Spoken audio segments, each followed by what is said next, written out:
बच्चों, आज हम कक्षा 10 का पाठ 2 शुरू करने जा रहे हैं। इसका शीर्षक है बुद्धि बलवती सदा, अर्थात बुद्धि सदा बलवान होती है। बुद्धि से बढ़कर कोई भी बलवान नहीं होता। यह पाठ शुक सप्तती नामक प्रसिद्ध कथा ग्रंथ से लिया गया है। इसमें बुद्धिमती नाम की एक स्त्री है। इसके 2 छोटे छोटे बेटे हैं जिनके साथ वो जंगल के रास्ते से पिता के घर जा रही थी, परंतु रास्ते में उसे एक शेर मिला, सिंह। तो उस नारी ने अपने बुद्धि कौशल का प्रयोग करके शेर को डराकर भगा दिया। यह पाठ उसी कथा के बारे में है। तो चलिए शुरू करते हैं। अस्ति देवलाख्यो ग्रामः, देवल नाम का एक गांव था। तत्र राज सिंह है, वहाँ पर राज सिंह नाम राजपुत्र वस्ती में है। वहाँ पर राज सिंह नाम का राजपुत्र रहता था।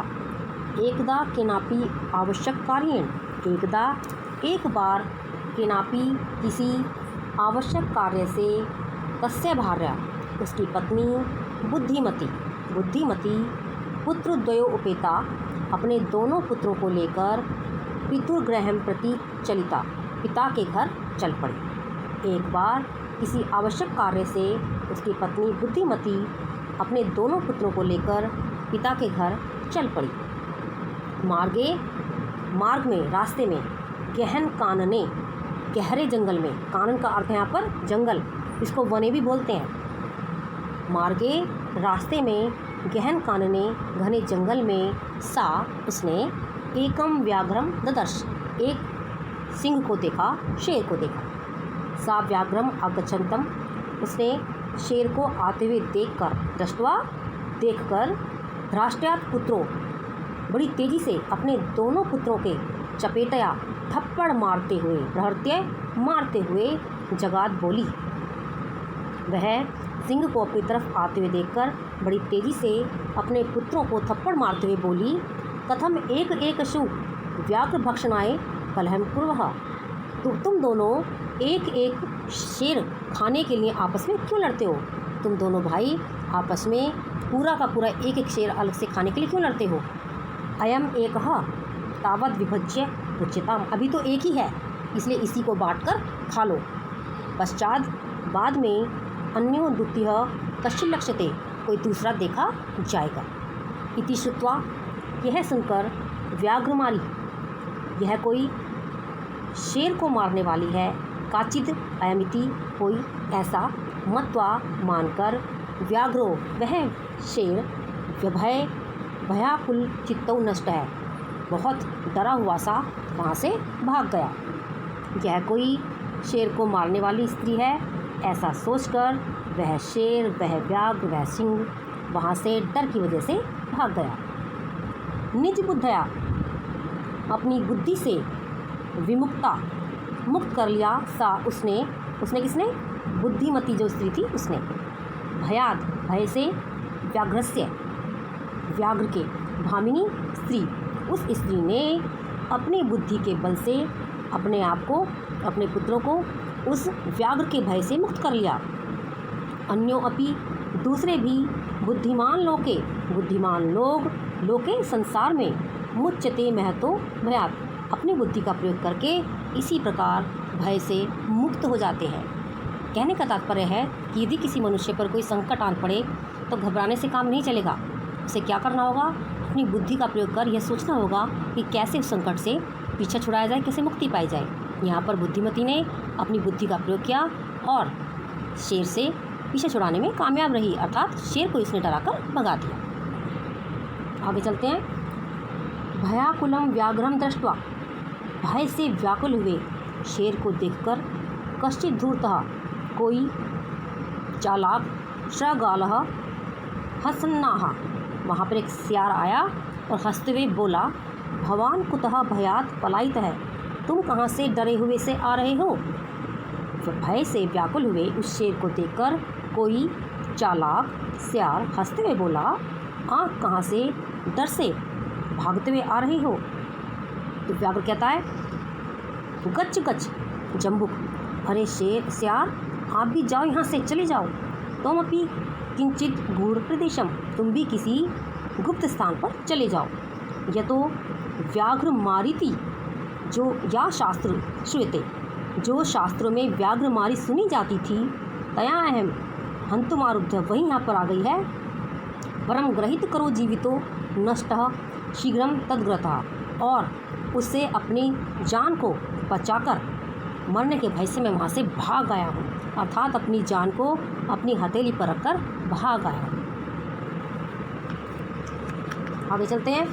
इस प्रकार दोनों की बातचीत होती है आपस में और दोनों बात करते हुए आगे बढ़ते हैं। श्रगाल है, श्यार कहता है व्याघ्र, तो यह महत पुत्र को आपके द्वारा महान आश्चर्य आवेदितम कहा जा रहा है, यन मानुषादपि विवेशी, कि तुम मनुष्य से भी डरते हो। भाई तुम्हारे बारे में तो मुझे बड़ा आश्चर्य हो रहा है कि आप एक इंसान से डरते हो, एक मनुष्य से डरते हो। व्याघ्र, तो व्याघ्र कहता है प्रत्यक्षम एवं मया, मेरे द्वारा प्रत्यक्ष रूप में, सा आत्मपुत्रम एकैकेशौ मामत्तुम कलहाय मानो चपेटया प्रहंती दृष्टा, मेरे द्वारा मेरे सामने ही उसके पुत्र एक एक शेर खाने के लिए लड़ रहे थे और उनको थप्पड़ मारते मैंने इसको देखा। जम्बुक श्यार बोलता है, हे स्वामी, यत्रास्ते सा धूर्ता तत्र गम्यता, जहाँ पर वह चालाक स्त्री है मुझे वहीं ले चलो। व्याघ्र तब पुनः तत्र गतस्य सा सम्मुखम अपेक्षते यति, और हे व्याघ्र, यदि तुम्हारे सामने आने पर वह तुम्हारे सामने रुकने का साहस करती है, तहिर त्वया अहम हंतव्य है, तो तुम मुझे मार देना। व्याघ्र श्रृंगाल यदि तुम माम भुक्त्वा यासी तदा वेला अपवेला स्यात्, कि हे श्यार, व्याघ्र कहता है कि हे श्यार, यदि तुम मुझे वहाँ छोड़कर चले आए तो जो तुमने शर्त रखी है वो अशर्त हो जाएगी, अर्थात वो शर्त फिर शर्त नहीं रहेगी। जम्बू कहा, तो श्यार कहता है यदि एवं, यदि ऐसा है, तहिर माम निज गले, तो आप मुझे निज गले अपने गले में बद्धवा बांधकर चल सत्वरम शीघ्रता से चलिए। सा व्याघ्र है, वह शेर तथा तत्वा वैसा करके काननम जंगल में वन में ययऊ चला गया। श्रृंगालेन सहितम, श्यार के साथ पुनरायंतम व्याघ्रम, दोबारा से फिर से आते हुए उस व्याघ्र को दुरात दूर से ही दृष्टवा देखकर बुद्धिमती चिंतितवती, बुद्धिमती सोचने लगी मुक्ति पाई जाए, कैसे अपने आप को छुड़ाया जाए।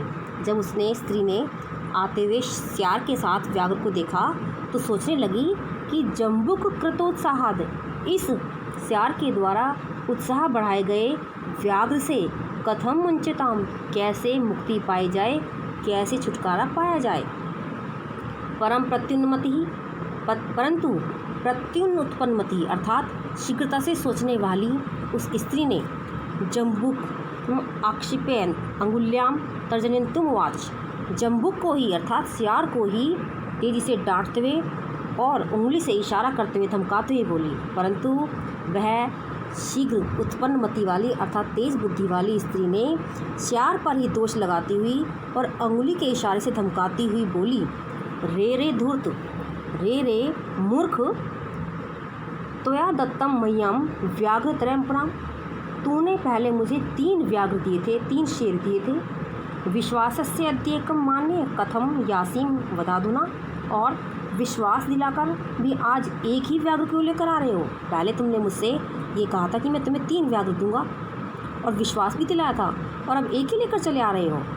इत्युक्त्वा, ऐसा कहकर धाविता तूर्णम व्याघ्रमारी भयंकरा, धाविता दौड़ी तूर्णम बड़ी जल्दी से, व्याघ्रमारी व्याघ्र को मारने वाली भयंकरा बहुत भयंकर तरीके से। ऐसा कहकर बहुत ही भयंकर तरीके से व्याघ्र को मारने वाली वह स्त्री तेजी से दौड़ी। व्याघ्रो अपि, वह शेर भी सहसा अचानक से नष्ट बुद्धि हुई वाला गलबद्ध श्रृंगाल कह अपने गले में बंधे हुए श्यार के साथ ही वहाँ से भाग गया। इस प्रकार से वह व्याघ्र भी अचानक से ऐसा आक्रमण देखकर नष्ट बुद्धि वाला अपने गले में बंधे हुए श्यार के साथ ही वहाँ से भाग गया। एवं प्रकारेण, इस प्रकार से बुद्धिमती नामक उस स्त्री ने व्याघ्राजात भयात, शेर से उत्पन्न हुए उस भय से पुनरपि मुक्त्वा, वो फिर से मुक्त हो गई, अर्थात वह शेर जिस पे पुनः आक्रमण करने वाला था श्यार के कहने से, वह अपनी बुद्धि का प्रयोग करके पुनः उससे मुक्त हो गई। अतएव उच्यते, इसलिए कहा गया है, बुद्धिर्बलवती तन्वी सर्व कार्येषु सर्वदा। हे तन्वी, तन्वी का मतलब होता है कोमल अंगों वाली पत्नी, कि हे कोमल अंगों वाली जो स्त्री, ये जो बुद्धि होती है इसका प्रयोग करके हम हर प्रकार का कार्य कर सकते हैं, हर भय से, हर डर से मुक्ति पा सकते हैं। तो बच्चों, हमने देखा कि किस प्रकार बुद्धिमती ने अपनी बुद्धि का प्रयोग करके अकेले उस जंगल में उस व्याघ्र से, शेर से अपने आप को जो है अपने बचाया, और न केवल बचाया बल्कि व्याघ्र के मन में भी वो भय उत्पन्न करने में सफल हुई। अतः इस पाठ का सारांश निकलता है, इसका ये निष्कर्ष निकलता है कि यदि हमारे सामने कोई परेशानी आ जाए, कोई समस्या आ जाए, हम किसी बात को सोचकर दुखी हो जाएं, तो उससे कुछ नहीं होगा। हमें उसके उपाय को सोचना होगा कि कैसे हम इस परेशानी को दूर करें, इस संकट को दूर करें। और जिस प्रकार से बुद्धिमती ने अपनी बुद्धि का प्रयोग करके अपने आप को और अपने बच्चे को सुरक्षित सिंह से बचा लिया था, उसी प्रकार से हम भी विकट परिस्थितियों में अपनी बुद्धि का प्रयोग करके वहाँ से बच कर निकल सकते हैं। इस प्रकार से हमारा ये पाठ पूरा हुआ। आशा है कि आपको पसंद आएगा।